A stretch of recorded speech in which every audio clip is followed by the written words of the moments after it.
Why did the United States attack Libya, Iraq, Afghanistan, and Yemen? Why are U.S. operatives helping to destabilize Syria?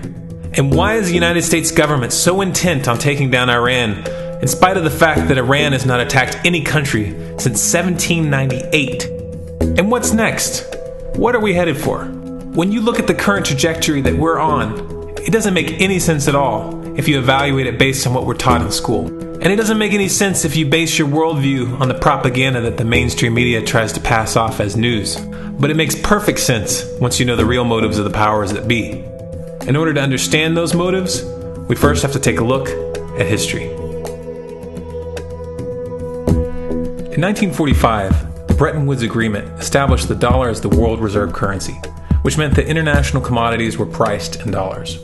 The agreement, which gave the United States a distinct financial advantage, was made under the condition that those dollars would remain redeemable for gold at a consistent rate of $35 per ounce. The United States promised not to print very much money, but this was on the honor system, because the Federal Reserve refused to allow any audits or supervision of its printing presses.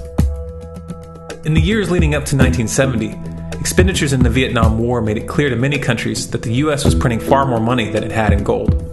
And in response, they began to ask for their gold back. This, of course, set off a rapid decline in the value of the dollar. The situation climaxed in 1971 when France attempted to withdraw its gold and Nixon refused. On August 15th, he made the following announcement. I have directed the Secretary of the Treasury to take the action necessary to defend the dollar against the speculators. I have directed Secretary Connally to suspend temporarily the convertibility of the dollar into gold or other reserve assets, except in amounts and conditions determined to be in the interest of monetary stability and in the best interest of the United States. This was obviously not a temporary suspension, as he claimed, but rather a permanent default. And for the rest of the world who had entrusted the United States with their gold, it was outright theft. In 1973, President Nixon asked King Faisal of Saudi Arabia to accept only U.S. dollars as payment for oil and to invest any excess profits in U.S. Treasury bonds, notes, and bills. In return, Nixon offered military protection for Saudi oil fields. The same offer was extended to each of the world's key oil-producing countries, and by 1975, every member of OPEC had agreed to only sell their oil in U.S. dollars. The act of moving the dollar off of gold and tying it to foreign oil instantly forced every oil-importing country in the world to start maintaining a constant supply of Federal Reserve paper.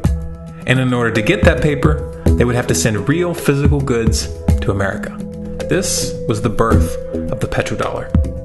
Paper went out, everything America needed came in, and the United States got very, very rich as a result.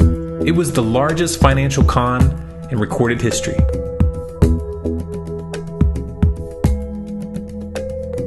The arms race of the Cold War was a game of poker. Military expenditures were the chips, and the U.S. had an endless supply of chips. With the petrodollar under its belt, it was able to raise the stakes higher and higher, outspending every other country on the planet, until eventually U.S. military expenditures surpassed that of all other nations in the world combined. The Soviet Union never had a chance. The collapse of the communist bloc in 1991 removed the last counterbalance to American military might. The United States was now an undisputed superpower with no rival. Many hoped that this would mark the beginning of a new era of peace and stability. Unfortunately, there were those in high places who had other ideas. Within that same year, the U.S. invaded Iraq in the First Gulf War. And after crushing the Iraqi military and destroying their infrastructure, including water purification plants and hospitals, crippling sanctions were imposed which prevented that infrastructure from being rebuilt. These sanctions, which were initiated by Bush Sr. and sustained throughout the entire Clinton administration, lasted for over a decade and were estimated to have killed over 500,000 children. The Clinton administration was fully aware of these figures. We have heard that 500,000 children have died. I mean, that's more children than died in Hiroshima.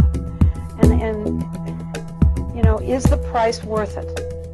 I think this is a very hard choice, but we think the price is worth it. Miss Albright, what exactly was it that was worth killing 500,000 kids for? In November of 2000, Iraq began selling its oil exclusively in euros.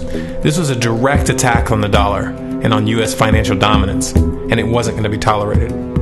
In response, the U.S. government, with the assistance of the mainstream media, began to build up a massive propaganda campaign claiming that Iraq had weapons of mass destruction and was planning to use them. In 2003, the U.S. invaded, and once they had control of the country, oil sales were immediately switched back to dollars. This is particularly notable due to the fact that switching back to the dollar meant a 15 to 20% loss in revenue due to the euro's higher value. It doesn't make any sense at all unless you take the petrodollar into account. So I came back to see him a few weeks later, and by that time we were bombing in Afghanistan. I said, "Are we still going to war with Iraq?" And he said, "Oh, it's worse than that." He reached over on his desk, he picked up a piece of paper, he said, I just got this down from upstairs, meaning the Secretary of Defense's office today, and he said, "This is a memo that describes how we're going to take out 7 countries in 5 years, starting with Iraq and then Syria, Lebanon, Libya, Somalia, Sudan, and finishing off Iran. Let's take a look at the events of the past decade and see if you see a pattern.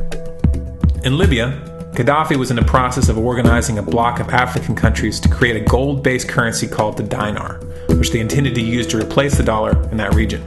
US and NATO forces helped destabilize and topple the Libyan government in 2011, and after taking control of the region, US armed rebels executed Gaddafi in cold blood and immediately set up the Libyan central bank. Iran has been actively campaigning to pull oil sales off of the dollar for some time now, and it has recently secured agreements to begin trading its oil in exchange for gold. In response, the US government, with mainstream media assistance, has been attempting to build international support for military strikes on the pretext of preventing Iran from building a nuclear weapon. In the meantime, they established sanctions which US officials openly admit are aimed at causing a collapse of the Iranian economy. Syria is Iran's closest ally, and they are bound by mutual defense agreements. The country is currently in the process of being destabilized with covert assistance from NATO, and though Russia and China have warned the United States not to get involved, the White House has made statements within the past month indicating that they are considering military intervention. It should be clear that military intervention in Syria and Iran isn't being considered.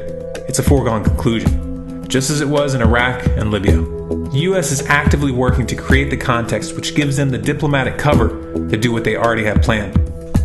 The motive for these invasions and covert actions becomes clear when we look at them in their full context and connect the dots. Those who control the United States understand that even if a few countries begin to sell their oil in another currency, it will set off a chain reaction and the dollar will collapse. They understand that there is absolutely nothing else holding up the value of the dollar at this point, and so does the rest of the world.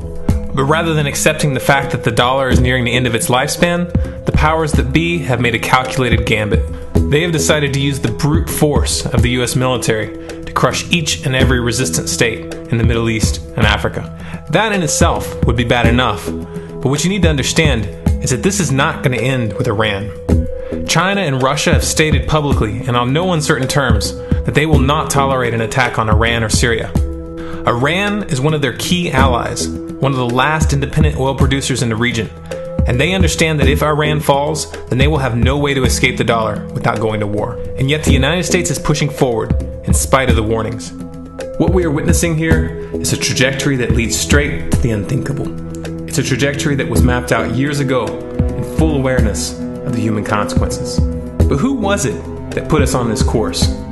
What kind of psychopath is willing to intentionally set off a global conflict that will lead to millions of deaths just to protect the value of a paper currency? It obviously isn't the president. The decision to invade Libya, Syria, and Iran was made long before Obama had risen to the national spotlight. And yet, he's carrying out his duty just like the puppets that preceded him. So who is it that pulls the strings? Often the best answer to questions like this are found by asking another question. Qui bono? Who benefits? Obviously, those who have the power to print the dollar out of thin air have the most to lose if the dollar were to fall. And since 1913, that power has been held by the Federal Reserve.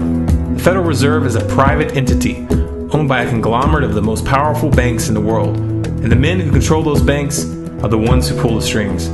To them, this is just a game. Your life and the lives of those you love are just pawns on their chessboard. And like a spoiled 4-year-old who tips the board onto the floor when they start to lose, the powers that be are willing to start World War III to keep control of the global financial system. Remember that when these wars extend and accelerate. Remember that when your son or your neighbor's son comes back home in a flag-draped coffin. Remember that when they point the finger at the new boogeyman. Because the madmen who are running this show will take this as far as you allow them to. So how much time do we have left? It's a question I hear constantly, but it's the wrong question. Asking how much time we have left is a passive posture. It's the attitude of a prisoner who's waiting to be taken out to a ditch and shot in the back of the head. What are our chances? Can we change course? Also the wrong question. The odds don't matter anymore. If you understand what we're facing, then you have a moral responsibility to do everything in your power to alter the course that we're on, regardless of the odds. It's only when you stop basing your involvement on the chances of success that success actually becomes possible. To strip the ill-begotten power from the financial elites and to bring these criminal cartels to justice will require nothing less than a revolution. The government is not going to save us. The government is completely infiltrated and corrupt to the core. Looking to them for a solution at this point is utterly naive. There are 3 stages of revolution, and they are sequential. Stage 1 is already underway. Stage 1 is the ideological resistance. In this stage, we have to actively work to wake up as many people as possible about what is happening and the direction we're headed. All revolutions originate from a shift in the mindset of the population, and no other meaningful resistance is possible without it. Success in this stage of the game can be measured by the contagion of ideas. When an idea reaches critical mass, it begins to spread on its own and seeps into all levels of society. In order to achieve that contagion, we need more people in this fight. We need more people speaking out, making videos, writing articles, getting this information onto the national and international stage. And we especially need to reach the police and the military. Stage 2 is civil disobedience, also known as nonviolent resistance. In this stage, you put your money where your mouth is, or more accurately, you withhold your money and your obedience from the government, and you do everything in your power to bring the gears of the state to a halt. Practiced in mass, this method alone is often enough to bring a regime to its knees. However, if you fail at this stage, Stage 3 is inevitable. Stage 3 is direct physical resistance. Direct physical resistance is the last resort, and it should be avoided and delayed as long as possible, and it should only be invoked after all other options have been thoroughly exhausted. There are those who talk tough and claim that they will resist when the time comes, but what those people fail to realize is that if you are inactive during the first 2 stages and save your efforts for the last resistance, then you will fail. When the Nazis were moving door to door, dragging people out of their homes in Germany, that was the time to fight back physically. But due to the lack of ideological resistance and civil disobedience leading up to that moment, even an armed uprising would have likely failed at that point. An armed uprising can only succeed if the people have established an attitude of active resistance. And active resistance is only possible after their minds have broken free from the mainstream propaganda. If you want to fight back, it's now or never. You're not going to get another chance, and the stakes are far higher than they were in Nazi Germany.